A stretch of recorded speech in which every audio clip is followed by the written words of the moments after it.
تخيل معايا هاد السيناريو، حطيتي ميزانية صحيحة، شريتي درون واعر وفرحان به، خرجتي لشي جريدة ولا شي بلاصة فيها الطبيعة، طيرتيه بدا كيصور، والمنظر من السما واعر حتى هو. فجأة وقف عليك عون سلطة ولا جوندارم وقال لك هبط ولدي داك العجب، وعطينا داك الجهاز. بلاتي هادي ماشي قصة من الخيال، هذا واقع كيعيشوه بزاف ديال الدراري في المغرب كل نهار. والسؤال اللي شاغل البال هو واش بصح الدرون ممنوع كليا ولا كاين غير سوء تفاهم كبير وحتى حد ما باغي يشرحوا لينا. وهذوك الدرونات الصغار ديال 150 غرام اللي كيتباعوا في اي بلاصه، واش حتى هما داخلين في الحيط؟ وشحال كيخسر المغرب ديال الفلوس كل عام بسبب هاد الفوبيا من القانون؟ هنا السكانير. اليوم غنفتحوا الملف كامل من طقطق حتى السلام عليكم. ولكن اجي بعدا شنو هو هاد الدرون؟ قبل ما نهضروا على المخالفات والاخطاء او الاخطاء والمخالفات، خاصنا نفهموا علاش مصدعين عليه الراس اصلا. الدرون او الطائره بدون طيار ببساطه هي واحد الماكينه كيطيرها بنادم بالتحكم عن بعد عن طريق جهاز تحكم، يعني ريموت كنترول او جي بي اس. كيقدر يطير، كيصور، كيهز الثقل وحتى كيراقب. وفي السوق كاينين 3 ديال الانواع اللي خاصك تفرق ما بيناتهم.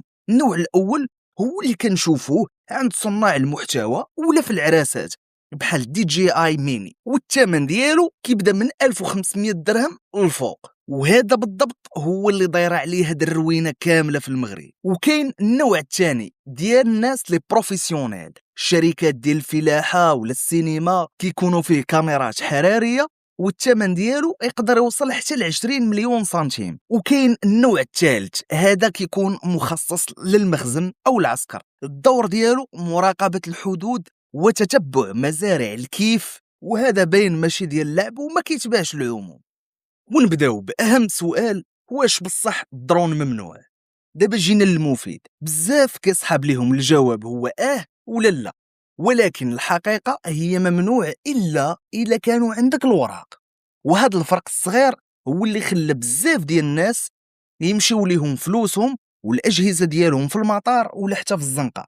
القصه بدات في 2015، تم في المغرب خرج قرار رسمي واضح، ممنوع تستورد درون بلا رخصه مسبقه من وزاره التجاره، وممنوع تطير درون الا باذن الولايه اللي انت تابع ليها. والسياح كيتصادر لهم الدرون مباشره مع كيدخلوا من المطار. ودابا حنا في 2026 كاين الجديد، وزاره الدفاع خرجات مرسوم كيقول ان اي واحد عنده الدرون واخا يكون شراه هذه سنين خاصو يصرح به رسميا قبل 30 ابريل 2026.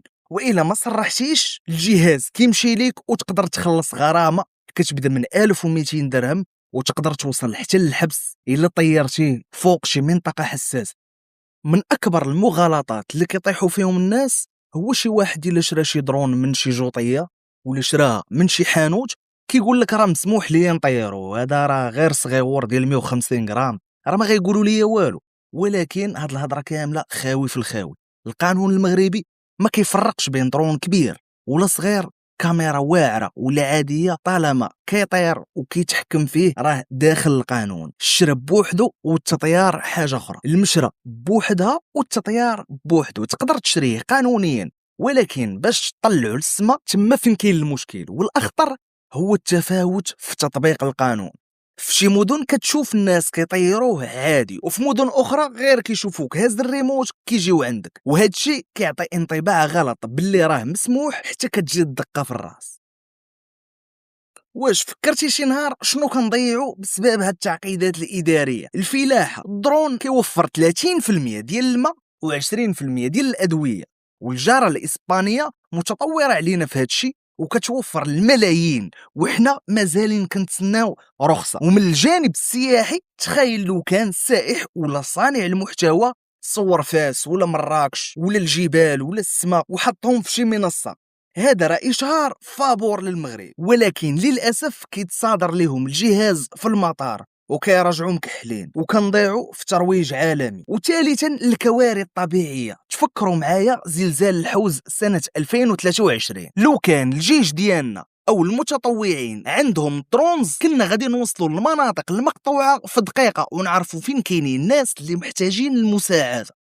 المغرب ماشي هو الدولة الوحيدة اللي خايفة على السيادة ديالها والأمن ديالها، ولكن دول أخرى لقات الحل الوسط. في أوروبا قسموا الدرونات على حسب الوزن، الصغير طير به بحرية، والكبير دخل تسجل أونلاين في 10 دقائق وهني راسك. الإمارات عندهم قوانين صارمة، ولكن عندهم ابليكاسيون واضحه كتعلمهم فين غادي تطير وكيعطيوك الموافقه وكل شيء كيدوز منظم. وفي رواندا اللي هي دوله افريقيه ولات نموذج عالمي، حيت كتخدم بالدرونات باش توصل الدم والدواء للمناطق اللي بعيده. المشكل في المغرب ماشي هو القانون، المشكل هو المسطره.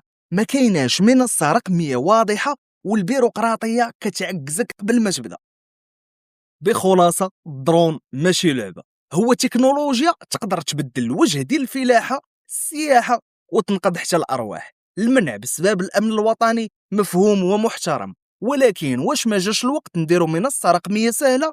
تخيلوا معايا لو تفتح هاد الباب، شحال ديال فرص شغل غيتخلقوا للشباب المبدع، وشحال غادي تولي الفلاحة ديالنا ذكية. واش غنبقاو خايفين من تكنولوجيا المستقبل حيت يمكن يساء استخدامها، ولا جا الوقت باش نبنيو قانون ذكي كيحمي الامن وفي نفس الوقت كيشجع الابداع؟ ما تنساوش تقولوا لي في التعليقات واش نتوما مع المنع الصارم ولا مع تنظيم سهل ورقمي.